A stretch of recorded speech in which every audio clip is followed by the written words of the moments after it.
여자들이 갈 때 경비병 중 몇이 성에 들어가 모든 된 일을 대제사장에게 알리니 그들이 장로들과 함께 모여 의논하고 군인들에게 돈을 많이 주며 이르되 너희는 말하기를 그의 제자들이 밤에 와서 우리가 잘 때에 그를 도둑질하여 갔다 하라. 만일 이 말이 총독에게 들리면 우리가 권하여 너희로 근심하지 않게 하리라 하니 군인들이 돈을 받고 가르친 대로 하였으니 이 말이 오늘날까지 유대인 가운데 두루 퍼지니라. 11 제자가 갈릴리에 가서 예수께서 지시하신 산에 이르러 예수를 배웠고 경배하나 아직도 의심하는 사람들이 있더라. 예수께서 나와 말씀하여 이르시되 하늘과 땅의 모든 권세를 내게 주셨으니 그러므로 너희는 가서 모든 민족을 제자로 삼아 아버지와 아들과 성령의 이름으로 세례를 베풀고 내가 너희에게 분부한 모든 것을 가르쳐 지키게 하라. 볼지어다 내가 세상 끝날까지 너희와 항상 함께 있으리라 하시니라. 아멘. 우리가 교회 역사, 철치 히스토리를 보면 예수님이 주신 이 지상명령, 즉 모든 민족으로 이 제자를 삼으라고 하는 이 말씀에 순종하기 위해 얼마나 많은 사람들이 어려움을 당하고 또 이 고난을, 핍박을 겪었는지 알 수 있습니다. 그리고 어떤 때는 이들은 자신의 생명마저도 가치 있는 것으로 여기지 않고 목숨까지 내어주며 이 주님이 주셨던 이 미션, 이 사명을 감당하고자 많은 순교자들이 되었습니다. 그 중에 우리는 이 철로 역정이라는 시대에 이 놀라운 이 작품을 쓴 이 존 번연의 삶을 생각해 보고자 합니다. 그는 이 복음적인 설교를 하지 말라는 이 설교 금지령이 당시에 있었는데 이와 같이 종교 이 핍박에 따라서 설교와 이 복음을 전할 수 없는 상황이 되었습니다. 그래서 만약에 복음을 전하게 되면 감옥에 넣겠다는 협박을 한 것입니다. 그는 자신이 감옥에 들어가게 되면 자신의 자녀와 가족들이 어떻게 될 것인지 알고 있었습니다. 그의 가족들은 늘 가난하고 또 헐벗고 굶주리는 삶을 살았다고 합니다. 그런데 이제 자신이 감옥에 갇혀서 더 이상 이들을 돌볼 수도 없게 된다면 이들의 삶이 사지로 내몰리고 심한 고통을 당하게 될 것을 알고 있었습니다. 그러나 그는 예수 그리스도의 복음을 전하는 일을 위해서 침묵하고 있을 수는 없었습니다. 그리고 결국 그는 핍박을 받고 감옥에 갇히게 되었고 감옥에서 이와 같은 말을 하였다고 합니다. 아내와 불쌍한 자식들과 헤어질 것을 생각하면 내 살점이 뜯어지는 것처럼 고통스러웠습니다. 나 없이 그들이 겪을 온갖 고난과 불행 그리고 가난한 삶이 자꾸 머리에 떠오르기 때문입니다. 특히 앞을 못 보는 자식이 가장 마음에 걸립니다. 그 불쌍한 아이가 겪게 될 고난을 생각하면 내 가슴이 갈기갈기 찢어집니다. 하지만 생산이 뜯겨 나가는 한이 있더라도 하나님께 모든 것을 맡겨야 한다고 스스로 마음을 다잡았습니다. 나는 아내와 자녀들의 머리 위로 우리 집을 무너뜨리려고 하고 있습니다. 그러나 나는 이 일을 해야 하며 반드시 하게 될 것입니다. 여러분, 이와 같이 이 복음, 이 전도를 위해서 이 하나님 주신, 예수님께 주신 이 사명을 감당하기 위해서 자신의 뼈를 깎아내는 듯한 이 고통과 어떠한 희생도 참고자 하고 감내하고자 하는 이런 이 순교자의 이 정신을 우리는 볼 수 있을 것입니다. 우리가 이 고통 받으면 그래도 견딜 수 있지만 만약에 우리의 자녀들이 동일한 아픔을 감당하고 이 고난을 받게 된다는 것은 부모로서 참기 힘든 일일 것입니다. 그러나 이 존 버녀는 어떠한 역경과 이 환경 속에서도 이 주님이 주셨던 이 지상 명령, 이 복음을 전하고 제자를 삼으라는 이 말씀을 순종하기 위해서 그는 자신의 삶을 헌신하고 희생하였습니다. 기독교 역사를 통해서 우리는 얼마나 수많은 사람들이 주님이 주신 이 지상 명령을 어떠한 무게로 받아들였으며 자신의 대가를 지불하고 또 그들의 삶을 통해서 순종해 왔는지 배울 수 있습니다. 예수님의 지상 명령이 무엇이었습니까? 너희는 모든 족속으로, 너희는 모든 민족으로 제자를 삼아라. 주님께서는 이러한 사명을 우리에게 지금 오늘날 이 크리스찬들에게도 동일하게 주시고 있습니다. 모든 크리스찬들의 삶의 가장 핵심, 가장 중심부에 있다고 생각하는 한 가지가 있다면 그것은 바로 주님께서 오늘 말씀하시는 이 지상 명령이 될 것입니다. 이 말씀은 우리를 향하신 하나님의 심장 박동을 느끼는 것 같은 파워풀한 메시지로 우리에게 전해지고 있습니다. 사실 저도 이 예수님의 제자 삼으라는 이 지상 명령을 생각하면 마음이 흥분되고 가슴이 뛰었던 그런 시간들이 있었습니다. 대학 캠퍼스 시절을 오늘 말씀 이 마태복음 28장 19절에서 20절 이 18절에서 20절 이 말씀을 마음에 암송하고 묵상하며 이 말씀을 붙잡고 캠퍼스를 누볐던 시간들이 있었습니다. 그래서 이 말씀 앞에 나의 하나밖에 없는 인생을 걸었던 그런 시간들이 있었습니다. 꿈과 미래를 잃어버린 이들에게 생명의 복음을 전하고 이 청년들, 대학생들과 만나며 교제하며 제가 만났던 예수님을 전했습니다. 때로는 제가 대중교통인 버스를 타고 집에 돌아갈 때 이 버스 맨 뒷자리에 앉아서 옆 사람에게 예수님의 이야기를 전해주던 시절이 있었습니다. 지금 생각해보면 참으로 지칠 줄 모르는 에너지, 큰 열정을 가졌던 그런 자신의 과거의 모습을 기억할 수 있습니다. 그러나 세월이 많이 흘렀습니다. 지금 우리 신앙은 이 진리에 대한 이해와 경륜은 깊어졌을지 모르지만 이 예전에 복음을 위해서 우리가 힘껏 뛰어다녔던 가슴 벅찬 그 열정은 찾아보기 힘든 것 같습니다. 삶에 찌들리고 하루하루 살아가는 이 삶의 수레바퀴 속에서 우리는 이 하나님의 우리를 사랑하시는 예수님이 우리에게 주신 이 지상 명령을 잊어버릴 때도 있는 것입니다. 우리는 지난 5월 이후로 가히 1년이 넘는 기간 동안 이 마태복음 말씀을 함께 공부해 왔습니다. 그리고 이제 오늘로 그 대단원의 막을 내리게 되었습니다. 한국으로 말하면 이제 책들이를 해야 되는 거죠. 오늘 말씀은 이 부활의 주님께서 우리에게 남기는 마지막 사명으로 잔잔한 여운을 남기고 있습니다. 이 여운은 이 마태복음이 오늘로서 끝나게 되겠지만 끝이 아니라는 사실을 우리에게 말해주고 있습니다. 마태복음이 끝났지만 28장 이후에도 그 다음에도 계속해서 이어진다는 의미입니다. 2000년 전 이 초대교회에서 시작된 이 복음 역사는 오늘날 현대 크리스찬들에게까지 이르르며 예수님이 지상 이 명령은 많은 열매를 맺고 시대를 넘어 계속해서 제너레이션 투 제너레이션 개성되고 있는 것입니다. 오늘 말씀을 통해서 우리는 예수님이 우리에게 남겨주신 이 제자 삼는 사명이 무엇인지 함께 살펴보게 될 것입니다.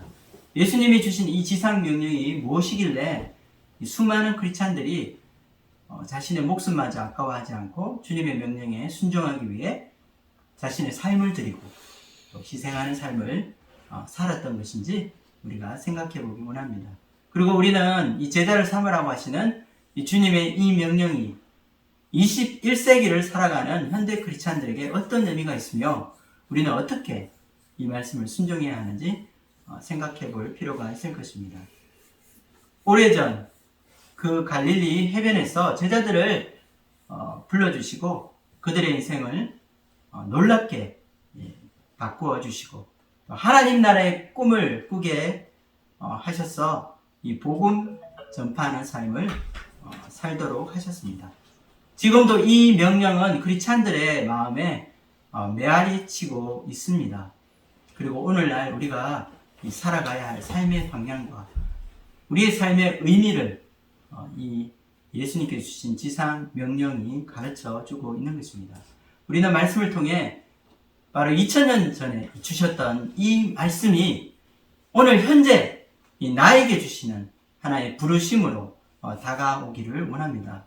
또한 주님의 명령에 진실하게 우리가 반응하고 우리의 삶으로 살아낼 수 있는, 그래서 주님의 사명을 충성스럽게 감당하는 저와 여러분이 되기를 주님의 이름으로 축원드립니다. 우리 함께 11절 말씀을 읽어보도록 하겠습니다. 여자들이 갈 때에 경비병 중 몇이 성에 들어가 모든 된 일을 대제사장들에게 알리니. 지금 번역된 영어와 또 우리말로 번역된 문장에는 나와 있지 않지만 헬라 원어에는 이 접속사가 있는데 이 접속사는 이 감추어진 진실에 대해 주목할 수 있도록 환기시키는 그런 역할을 하고 있습니다.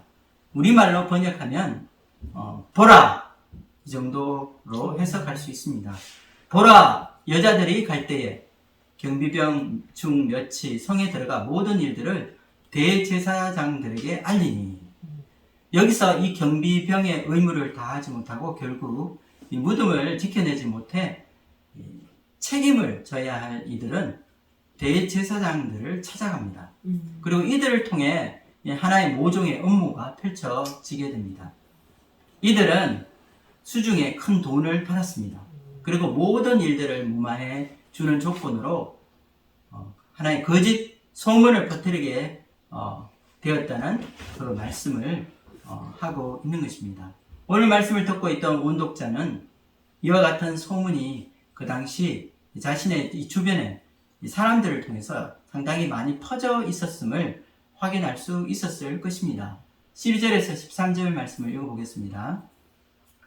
그들이 장로들과 함께 모여 의논하고 군인들에게 돈을 많이 주며 이르되 너희는 말하기를 그의 제자들이 밤에 와서 우리가 잘 때에 그를 도둑질하여 갔다 하라.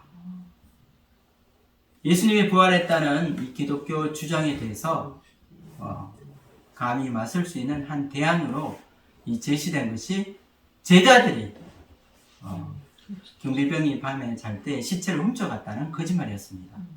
그래서 저자 마태는 이와 같은 이 대제사장들이 꾸며낸 거짓 이 책략을 드러내고 또한 진실을 밝힐 필요가 있었던 것입니다. 눈에 가시와 같았던 갈릴리 선지자를 죽이고 이제 이 성리의 이 축배를 들고 있었던 이 종교 지도자들과 그 무리들은 큰 혼란에 빠지게 되었습니다. 왜냐하면 무덤이 비어 있었기 때문입니다.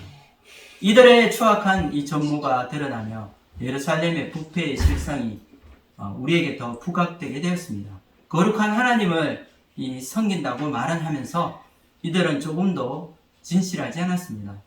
너무나도 명백한 사건을 이들은 무마시키기 위해 뇌물을 쓰고 거짓으로 소문을 퍼뜨려 하나님의 복음 역사를 막으려는 이런 이들의 형태는 도저히 용납될 수 없는 일이었습니다.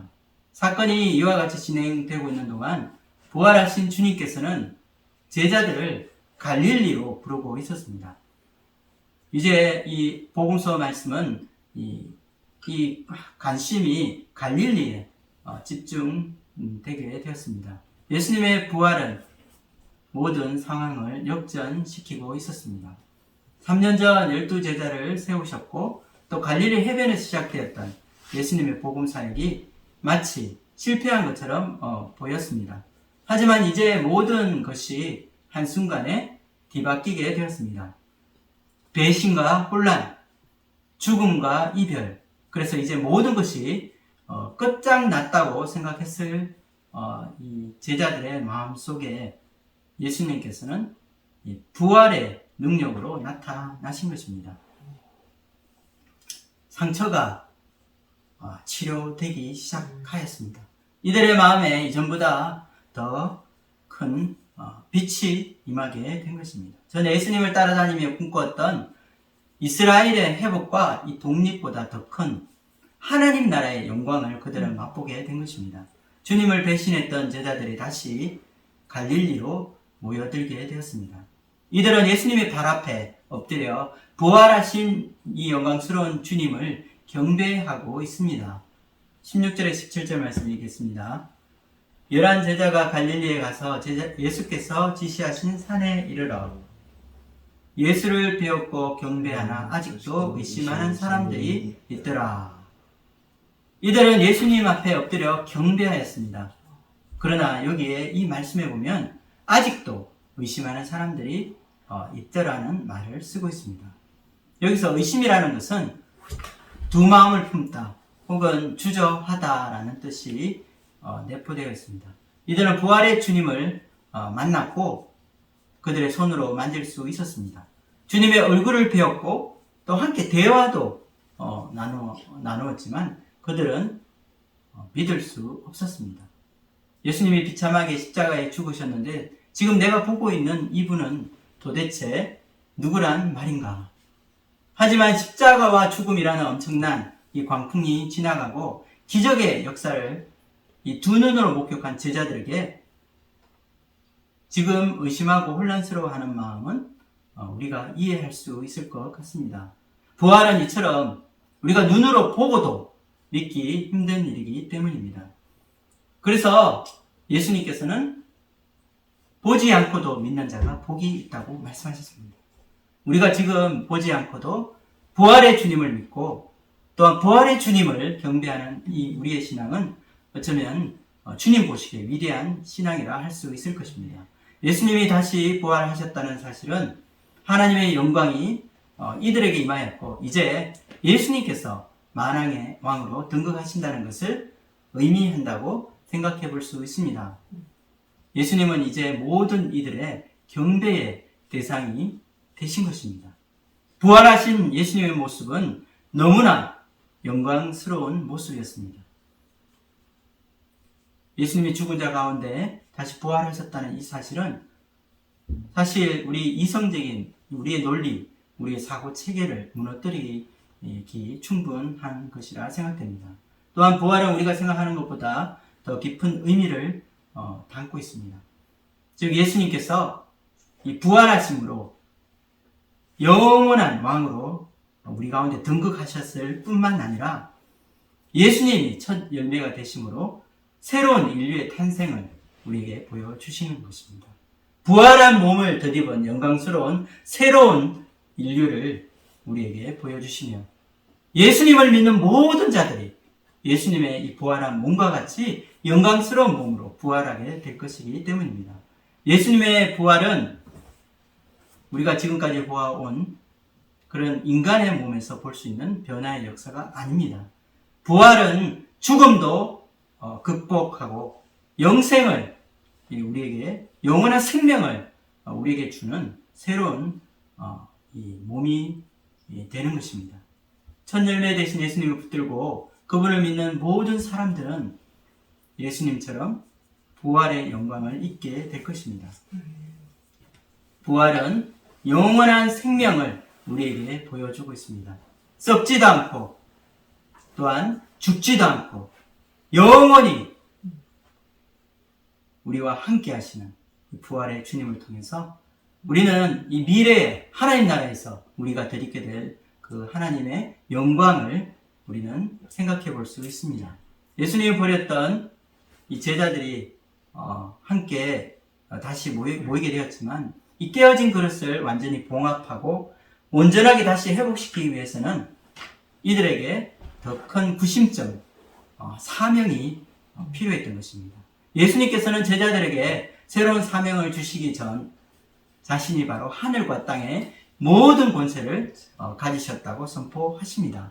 예수님이 말씀하시는 이 하늘과 땅의 모든 권세를 받았다는 이 사실이 바로 제자들이 앞으로 이 생명을 걸고 이 감당해야 할 이 사명을 이 받들고 순종해야 할 이 근거가 되는 것입니다. 우리 함께 18절 말씀을 읽어보도록 하겠습니다.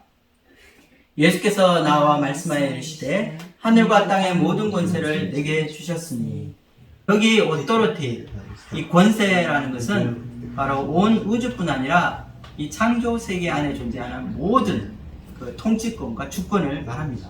하나님께로부터 온 이 권세, 하나님의 이 능력으로부터 직접 위임받은 이 권세를 의미합니다. 하늘과 땅의 권세를 받으신 주님께서는 하늘 위에 있는 이 천상의 이 존재들인 이 천사들의 권위보다 높으신 분이십니다. 또한 이 땅에 속하는 모든 이 나라와 권세와 통치권과 모든 권력 위에 뛰어나신 분이심을 우리는 깨달을 수 있습니다. 하늘과 땅의 모든 권세는 바로 다니엘서 7장의 말씀에 나오고 있습니다.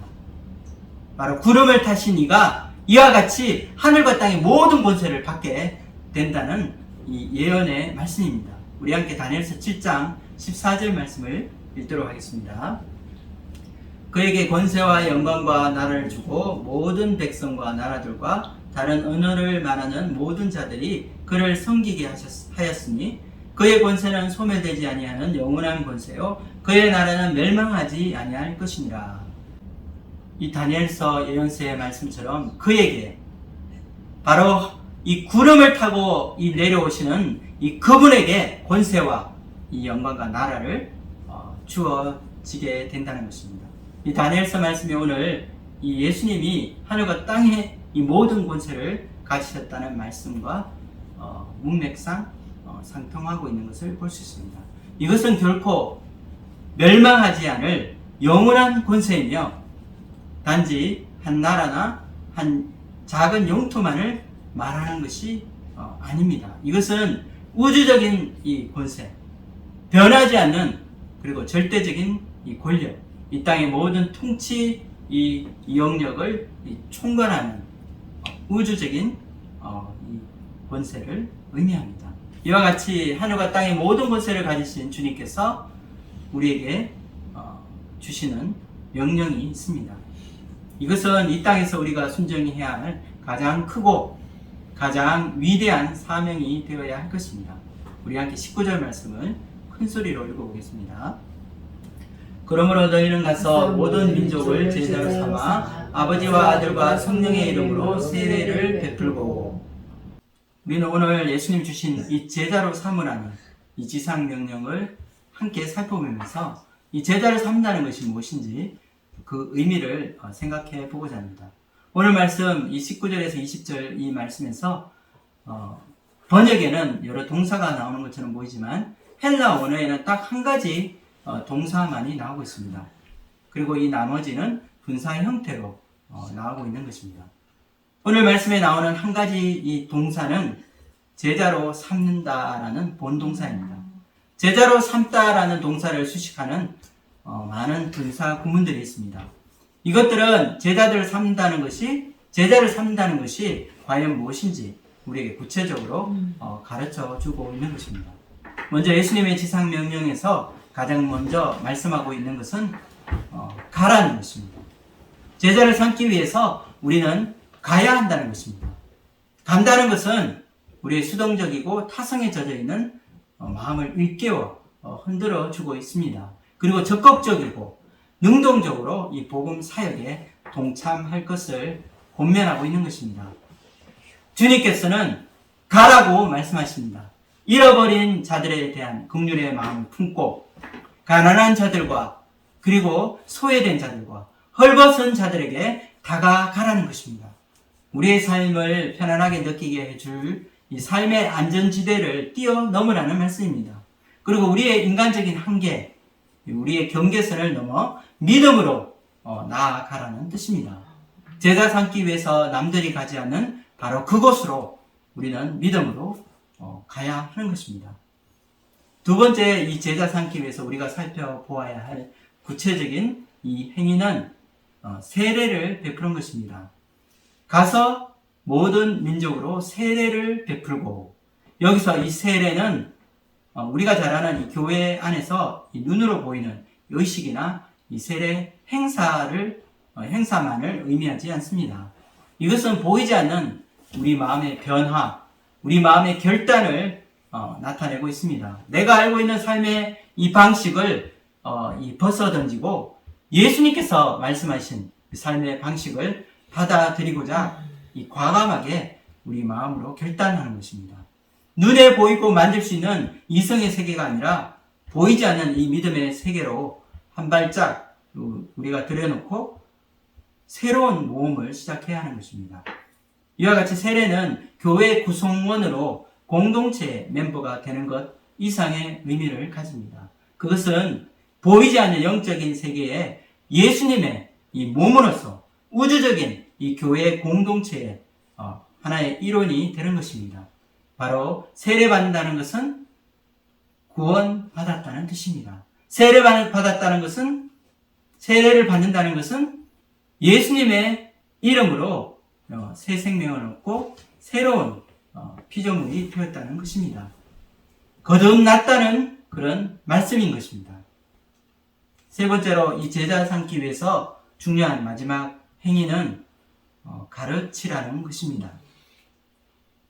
너희는 가서 모든 민족으로 세례를 베풀고 내가 너에게 분부한 모든 것을 가르쳐 지키게 하라. 여기 나오는 이 가르쳐 지키게 하라고 하는 말씀은 현재 분사형으로 계속해서 가르치는 행위를 의미합니다. 즉 예수님의 가르침을 통해서 삶이 끊임없이 변화되는 과정을 말하고 있는 것입니다. 우리가 예수님의 제자가 되어서 주님 주시는 말씀을 우리가 함께 공부하고 또 배운 것을 바로 내 삶의 내 것으로 소화하고 나의 삶의 일부가 되기까지 적용하고 순종하는 것을 의미합니다. 이것은 예수님께서 제자들에게 분부하신 모든 것을 가르쳐 지키게 하라는 이 말씀에서 알 수 있습니다. 예수님이 이 제자들에게 하신 모든 말씀을 가르치고 지키게 하라고 우리에게 명령하고 있는 것입니다. 그래서 우리가 가지고 있는 이론적으로 알고 있는 교리나 신학을 배우는 그 단계에 머무는 것이 아니라 우리의 삶의 실천을 의미합니다. 우리가 주님 말씀하신 것을 지키고 따르는 삶을 통해서 내 삶 가운데 주님의 말씀을 실천하는 데까지 이르는 것을 말하고 있는 것입니다. 제자로 삼는 것은 앞에서 말했다시피 우리의 안전지대를 과감히 벗어나 우리가 위험을 감수하고 세상으로 나가는 것을 말합니다. 이렇게 우리가 하나님의 부르심을 받아서 우리의 사역지로 가게 될 때 우리의 미션은 시작될 것입니다. 그런데 여기서 우리가 간다고 할 때 이 물리적으로 내가 있던 이 장소, 우리의 고향, 우리의 집을 떠나야만 한다는 의미가 아닙니다. 부르심을 받은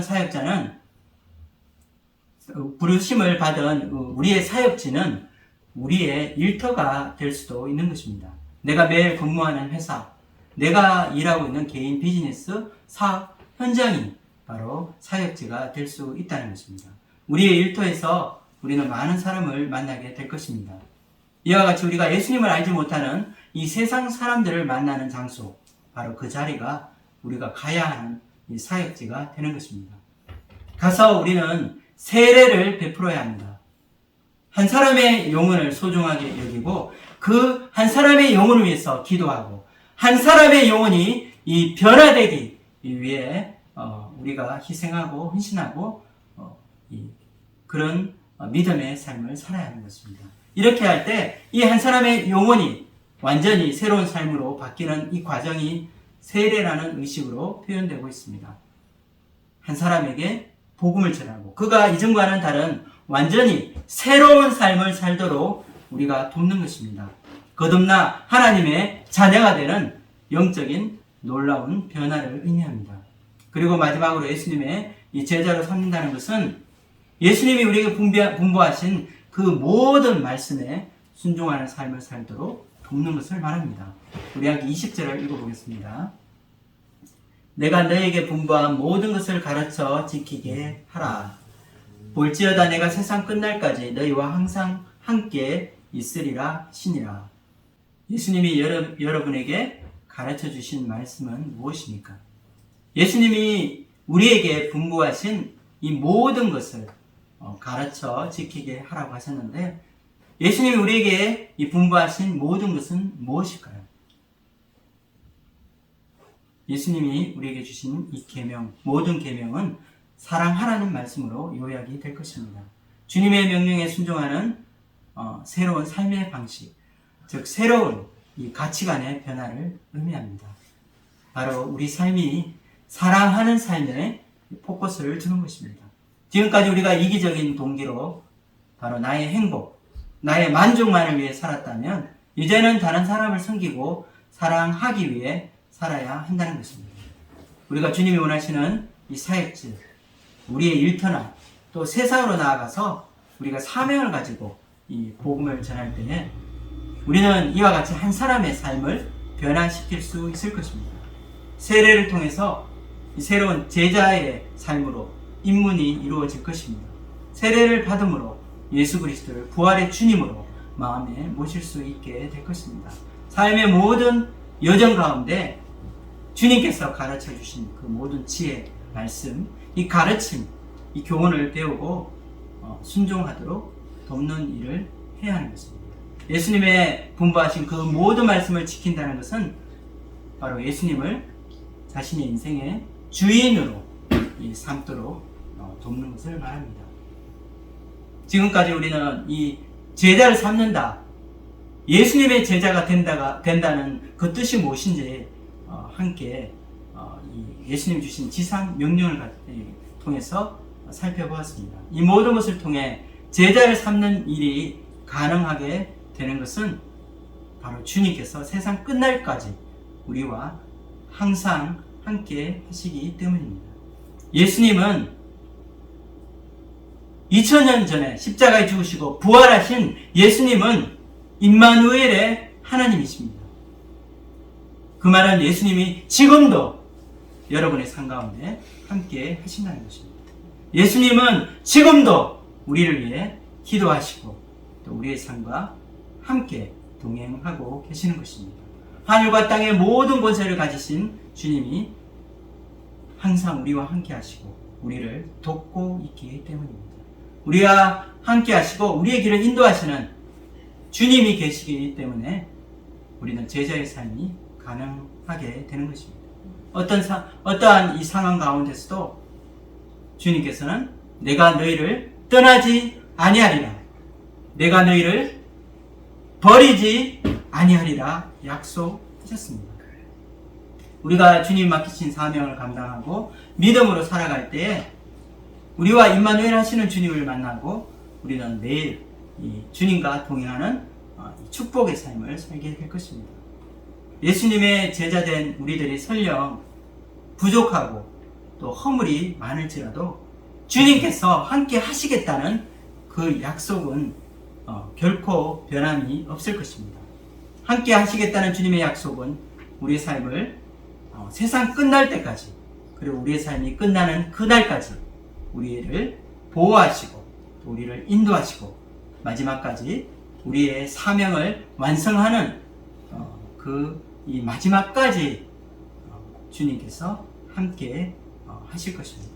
오늘 말씀에서 제자를 삼으라는 이 말씀은 단순히 이 교회를 확장하기 위한 표어나 프랭카드가 아닐 것입니다.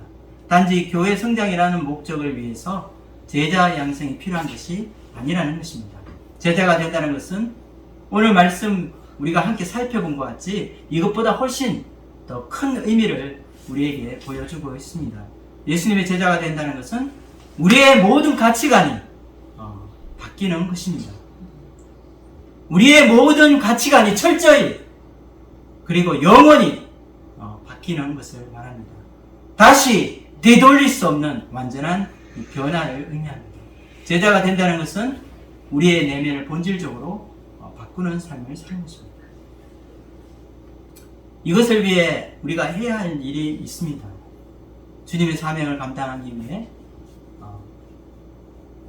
모든 민족으로 제자를 삼는 이 삶을, 이 사명을 우리가 감당하기 위해서는 예수님께서 말씀하셨다시피 자기를 부인하고 자기 십자가를 지는 그 삶을 살아야 하는 것입니다.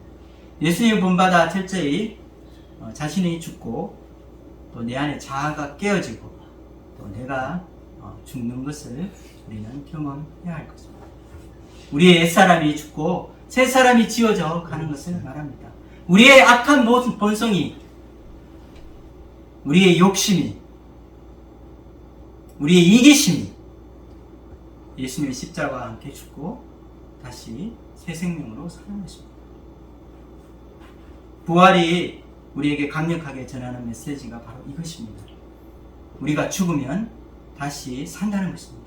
예수님 십자가에 죽으셨다가 부활하셨듯이 우리도 우리의 자아가 십자가에 못 박히고 죽을 때 다시 새로운 생명으로 부활하게 된다는 원리인 것입니다. 그래서 C.S. 루이스는 이렇게 말했습니다. 이 원리는 삶 전체를 속속들이 관통합니다. 자신을 내려놓으면 참자를 얻게 됩니다. 자신의 목숨을 잃으면 오히려 목숨을 구원받습니다. 여러분의 죽음을 받아들이십시오. 날마다 당신의 야망과 애틋한 소원에 대해서 죽으십시오. 내가 살고자 하는 마음, 사람들에게 인정받고 싶은 마음, 내가 최고가 되고 싶은 마음, 그리고 내 욕심을 이루고 싶은 마음, 마침내 온몸의 죽음까지도 존재의 모든 세포로 받아들이십시오. 그러면 결국 여러분은 영생을 얻게 될 것입니다. C.S. 루이스는 예수님의 십자가 부활이 바로 우리 크리스찬의 이 삶의 근원적인 원리가 된다고 말하고 있습니다. 그리고 내가 아직 죽지 않았다면 우리 안에 그 무엇도 부활할 수 없다고 말하고 있는 것입니다. 여전히 자신의 만족만을 구하는 삶을 살고 있다면 우리가 행복하고 다 잘 될 것 같지만 결국 우리 마음의 욕망을 이기지 못하게 될 것입니다. 미움과 외로움, 절망과 분노, 그리고 파멸과 이 부패 속에서 우리는 좌절하고 말 것입니다. 그러나 부활하신 주님을 우리가 구하게 된다면 나의 자아를 십자가에 못 박고 부활의 주님을 소망하게 된다면 우리는 예수님 안에서 새로운 생명을 발견하게 될 것입니다. 한 주간도 내 안에 내가 죽게 되고 그리고 다시 부활하는 그 영광을 덧입음으로 본질적으로 우리 내면이 변화되고 새로워지는 크리스찬의 삶을 살 수 있기를 기도합니다. 내 생각과 내 계획을 내려놓고 부활의 능력을 덧입고 또 우리와 함께 하시는 주님을 의지해서 새 생명으로 살아가시는 저와 여러분이 되기를 주님의 이름으로 축원드립니다. 두 번째로 우리가 제자가 된다는 것은 나의 깊은 이 내적인 존재가 변화된다는 것만이 아닙니다. 제자의 삶은 우리가 살아가는 이 세상도 변화시키는 삶을 살 수 있다는 것입니다. 그래서 두 번째로 이 제자의 삶, 즉 예수님의 제자가 된다는 것은 우리가 살아가는 이 세상을 변화시키는 삶을 산다는 것을 의미합니다. 오늘 말씀에서 우리는 예수님의 지상 명령에서 모든, everything, 이 모든이라는 이 수식어에 주목할 필요가 있을 것입니다. 예수님의 지상 명령 안에 나오는 모든이라는 단어는 바로 하나님 나라 이 왕국의 스케일을 우리에게 보여주고 있습니다. 이제 메시아 왕국은 유대라고 하는 이 작은 한 나라만이 아니라 모든 민족과 모든 나라를 총괄하게 될 것입니다. 하나님의 나라는 이제 이 이스라엘 한 나라가 아니라 모든 민족과 모든 백성을 통해서 나타나게 될 것입니다. 이것은 왕으로 등극한 이 부활의 주님이 다스리는 인간 통치 영역을 상징하고 있습니다. 또한 아브라함에게 약속하셨던 이 복, 모든 민족으로 복을 받게 하겠다는 이 예수님의, 아니 하나님의 이 약속이, 이 구약의 약속이 성취되는 것을 의미합니다. 예수님의 제자가 된다는 것은 모든 권세를 가지신 이 주님을 내 마음에 모시고 모든 가르침, 예수님의 가르침을 배우고 본받는 것을 말합니다. 바로 우리의 스케일이 우주적인 것으로 확장되는 것입니다. 우리의 내면이 예수님의 세계로 넓어져야 하는 것입니다. 우리는 더 이상 나 자신 속에 갇혀서 나의 이 행복, 나의 만족만을 추구하는 건시안적인 삶을 살아서는 안 될 것입니다. 예수님의 이 넓은 이 세상을 우리는 품어야 할 것입니다. 그래서 제자가 된다는 것은 예수님처럼 보다 큰 하나님의 나라를 바라보는 것입니다. 정의가 회복된 이 세상, 악을 이기고 하나님의 이 온전하신 뜻이 이루어진 이 세상을 만들어가는 일에 주님과 함께 동참하는 삶을 사는 것입니다. 그것이 바로 제자의 삶이 될 것입니다. 제가 크리스찬이 되고 가장 힘든 하나님이 저에게 주셨던 이 훈련 제목 중에 하나는 바로 이 나라고 하는 이 자아, 내 것이라고 하는 이 영역에서 벗어나는 일입니다. 나의 삶은 늘 내 문제, 내 일, 그리고 내 가족, 이와 같이 나를 중심으로 이 동심원을 이루고 있습니다. 예수님의 제자가 된다는 것은 이와 같은 나 중심의 동심원을 깨뜨리고 예수님의 중심이 되는 것입니다. 그래서 지금 내가 바라보는 것이 아니라 주님이 바라보시는 것, 주님의 시선이 머무는 곳, 내 일이 아니라 주님의 일, 내 문제가 아니라 주님의 문제, 그리고 나의 가족만이 아니라 주님의 교회가 중심이 되어야 한다는 것입니다. 그래서 우리는 시선을 돌려 세상을 바라보아야 하는 것입니다. 지금도 세상은 기상이변과 재해, 굶주림과 전쟁으로 수많은 사람들이 고통받고 죽어가고 있습니다. 그리고 또한 우리가 이 뉴스를 통해서 알다시피 또 러시아와 이 우크라이나의 전쟁이 아직까지 언제 끝날는지 알 수 없는 상태에 와 있습니다. 한 통계에 의하면 하루 사망하는 사람이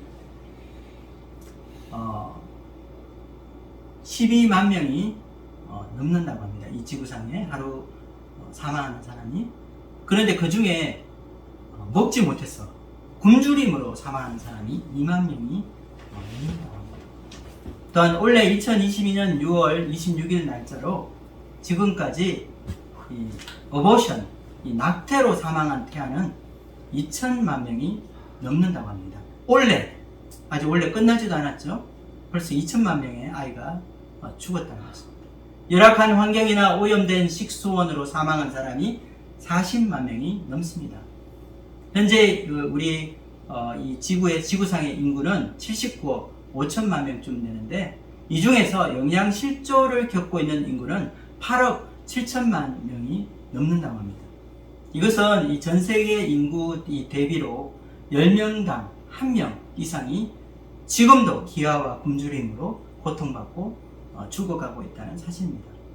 주님께서 하늘뿐 아니라 이 땅 모든 권세를 가지고 계시다는 그 뜻은 우리가 다스리고 지키고 보살펴야 하는 영역이 온 세상이라는 것을 의미합니다.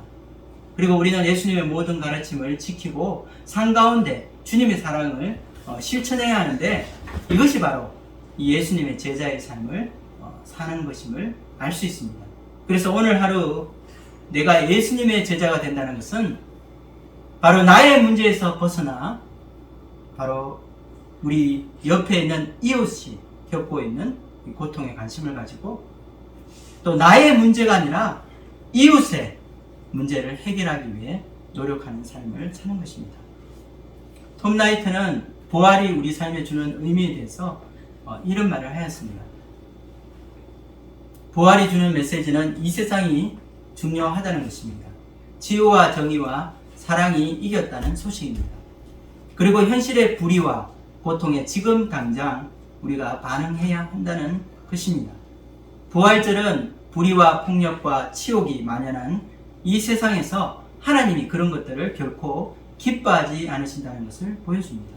또한 우리가 하나님이 공급하시는 모든 에너지로 일하고 계획하여 이 모두를 이기신 예수님의 승리를 실천한다는 뜻입니다. 여러분은 현재 어떤 이야기를 듣고 현실을 살아가고 있습니까? 여러분, 이 세상에 얼마나 많은 사람들이 지금 고통하며 절규하며 병으로, 그리고 이 폭력으로, 그리고 굶주림으로, 기아로, 또 자연재해로 고통받는지 여러분 아십니까?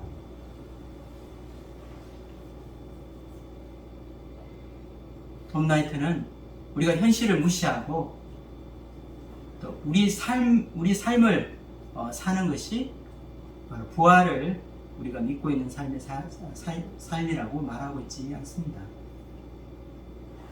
예수님께서 부활하셨다는 것은 승리하셨다는 것입니다. 우리가 보고 있는 이 불편하고 힘든 이 현실 속에서 우리는 이 부활의 진리를 믿고 부활의 능력을 더디고 또 현실을 바꿀 수 있는 이 부활의 능력으로 새롭게 할 수 있다는 그 믿음을 우리는 회복해야 할 것입니다. 여러분은 예수님의 제자입니까? 우리의 매일 삶에서 세상에서 이 소외되고 가난한 자들, 병들고 고통받는 자들을 향한 긍휼과 사랑의 마음을 가지고 그들을 찾아가 기도와 사랑의 실천을 몸소 행할 수 있기를 기도합니다. 우리가 거룩한 손을 들어서 기도에 힘쓰고 우리의 눈을 들어 세상에 고통받고 있는 자들을 향할 수 있다면 우리는 예수님이 분부하신 모든 가르침을 따르고 있는 주님의 제자임을 나타내주고 있는 것이라 생각됩니다. 저자 마태가 마지막 장 28장에 예수님이 주신 사명을 기록한 것은 보통 우리의 기억력에서 제일 마지막에 들은 말이 가장 오래 기억에 남을 확률이 높다는 사실을 반영하고 있는 듯합니다. 성령님의 인도하심으로 마태복음서를 읽는 독자의 마음에 오랫동안 이 지상 명령, 예수님의 지상 명령이 기억되기를 바라는 마음으로 이 마태복음 28장을 마무리하고 있습니다.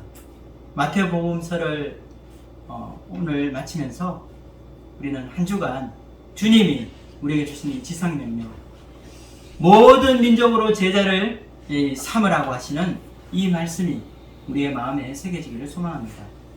예수의 명령을 따라 예수님의 정권대사로 파송받아 세상에 나아갈 때에 우리의 내면이 먼저 변화되어 새 사람이 되고 또한 이 세상을 변화시킬 수 있는 믿음의 사람이 될 수 있기를 기도합니다.